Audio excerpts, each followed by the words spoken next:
In my new dynamic animation test video, let me show you how this 5-second heartbeat audio clip is made.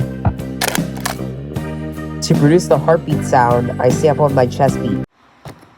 Because the chest beat is sampled, it sounds like this.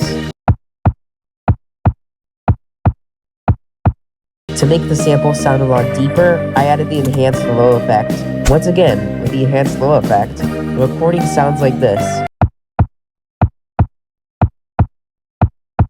Now, let's move on to the KineMaster editing process. On February 1st, 2026, while I was editing my dynamic animation test video, I added one of the reverb effects to this 5-second audio clip to make it sound just like a heartbeat. Here's what the 5-second audio clip sounds like with the bathroom reverb effect and without the bathroom reverb effect.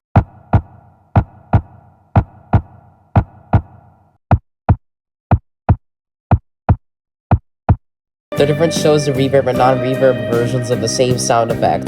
Therefore, that's how this 5-second heartbeat audio clip is produced in my dynamic animation test video. That'll end off my first behind the scenes video for today.